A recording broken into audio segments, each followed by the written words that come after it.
अस्सलाम वालेकुम वरहमतुल्लाह वबरकातुहू कबूल करें।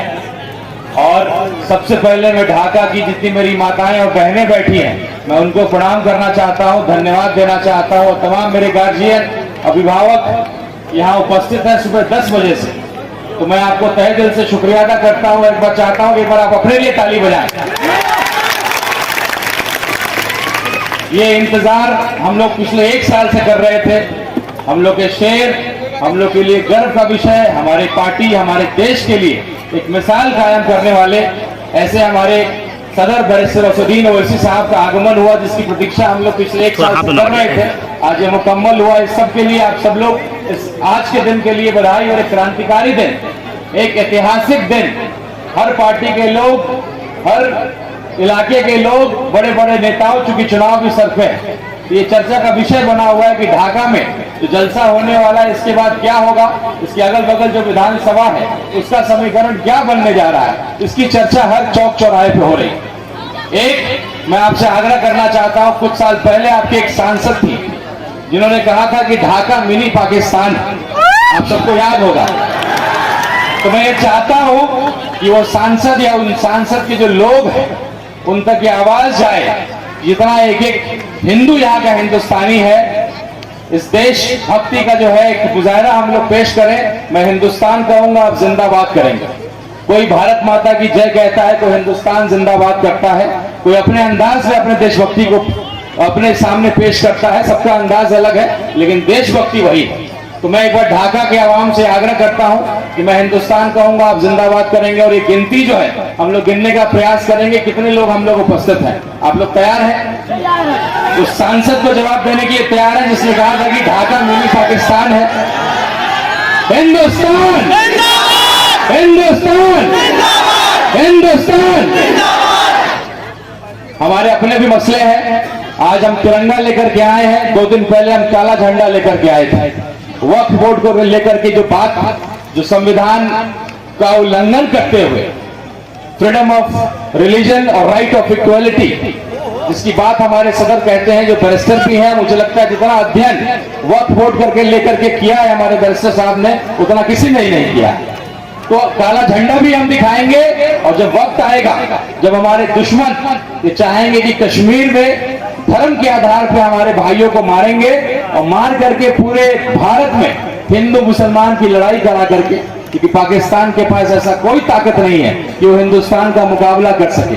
केवल एक ही उन्होंने सोचा कि हिंदू मुसलमान करके हमें आपस में लड़ा करके हमारे देश में जहर फैला करके वो हमें हरा देंगे, हमें बर्बाद कर देंगे।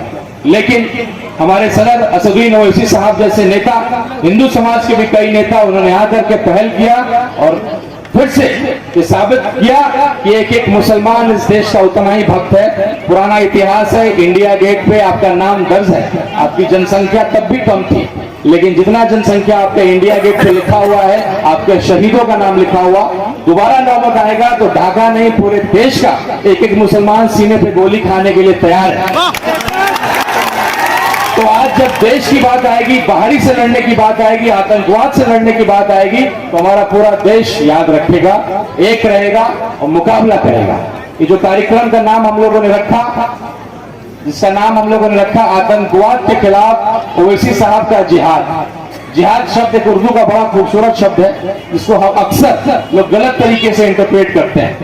जिहाद का मतलब लफ्ज जिहाद, गलत तरीके की बातें। जिहाद का असली मतलब होता है किसी भी नाइंसाफी के खिलाफ लड़ना, संघर्ष करना, कुछ गलत हो रहा है उसके खिलाफ संघर्ष करना, तो एक जिहाद है। जिस तरीके से हमारे सदर पाकिस्तान को जवाब दे रहे हैं, एक एक बात कह रहे हैं, और हिंदुओं का भी गर्व से सीना फूल रहा है। वक्फ बोर्ड की बात आएगी, मैं एक हिंदू समाज का लड़का हूं। जब मैं अपने मंदिर में, मैं हिंदू होकर के जब मैं अपने मंदिर में किसी को कबूल नहीं करूंगा, किसी मुस्लिम भाई को, तो मैं कैसे अपने मुसलमान भाइयों के जमीन पे और वक्त पे कहूंगा कि आप हिंदुओं को रखिए? ये बिल्कुल नाइंसाफी है। हम आपके साथ खड़े हैं उस मसले पे। एक एक हिंदू जो किसी पार्टी का सर्टिफाइड हिंदू नहीं है, एक सेकुलर हिंदू है, जिसने ये कसम लिया है कि भाई देश की एकता को बचा करके रखेंगे, किसी पार्टी के लिए, अपना राजनीतिक रोटी सेकने के लिए हम उसके लिए इस्तेमाल नहीं है। मैं चुनाव लड़ा लोकसभा का, आप सबका मुझे बहुत साथ मिला। मैं 20 दिनों में टिकट लेकर के आया, आपके सामने मैंने हमेशा इस बात को रखने का प्रयास किया। कई लोग इल्जाम लगाते हैं कि मेरे भाई भाजपा से आते हैं, मैं 20 दिनों में अपने आप को साबित नहीं कर पाया, शायद इसलिए चुनाव में अच्छा वोट होते हुए भी कहीं ना कहीं हमारे संगठन कमजोर था, सीमांचल के बाहर हम उतने मजबूत नहीं थे, तो थोड़ा सा संगठन और हमारे लोग बिखर गए। 20 दिनों में मैं समझा नहीं पाया, लेकिन पार्टी ने मेरे समर्पण को देखा, मेरे त्याग को देखा, मेरे संघर्ष को देखा। हमारे बिहार के सदर अख्तर उल ईमान साहब, जिनको हम लोग आदर्श मानते हैं, आज सिद्धांत विहीन राजनीति में एक ऐसा व्यक्ति आपके बीच बैठा है जिसको करोड़ों रुपए का ऑफर मिला, मंत्रालय का ऑफर मिला, लेकिन उस व्यक्ति ने ठोकर मार दिया मंत्रालय को और उस पद को।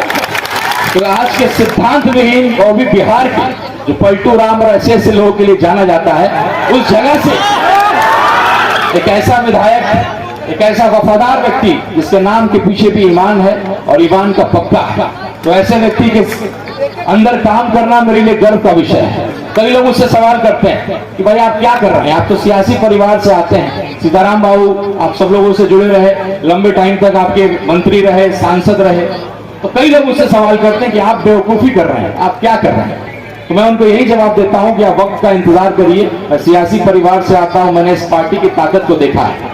बाकी पार्टियों में कार्यकर्ता होते हैं, लेकिन इस पार्टी में दीवाने होते हैं, और उन दीवानों की दीवानगी मैं कल रात से देख रहा हूं। कोई गया से आ रहा है, कोई रोहतास से आ रहा है, हर जिला से, सीमांचल के मेरे जितने भी अतिथि आज आए हैं, तो ये दीवानगी है इस पार्टी की। और मुझे मालूम है कि मैं आपका विश्वास जीत चुका हूं। मैं आपके लिए लगातार काम कर रहा हूं, चाहे लहन ढाका का मुद्दा हो, जहां पूरे गांव के साथ अन्याय किया जा रहा है, उसका सवाल लहन ढाका का किसी ने उठाया तो अख्तर उल ईमान साहब ने उठाया। एक दलित के बेटे को बिजली विभाग ने प्रताड़ित करके उसका सुसाइड करा दिया, उसका मर्डर हो गया गलत बिजली बिल वसूलने के क्रम में, उसका सवाल किसने उठाया? अख्तर उल ईमान साहब ने उठाया। आज मात्र हमारे पास एक विधायक है, इसलिए हम हर मसले को नहीं उठा पाते हैं, लेकिन मुझे पूरा विश्वास है कि अब आप लोग का आशीर्वाद हमें मिलेगा तो बिल्कुल अगला सरकार जो बिहार में बनेगा बिना AIMIM के सपोर्ट के नहीं बनने जा रहा है। 4 विधायक हमारे थे, 4 को आपने, 5 विधायक थे, 4 को आपने तोड़ा है। विधायकों को तोड़ा था, तौसीफ भाई हमारे उपस्थित हैं, तो आपने विधायकों को तोड़ा, जनता को नहीं तोड़ा।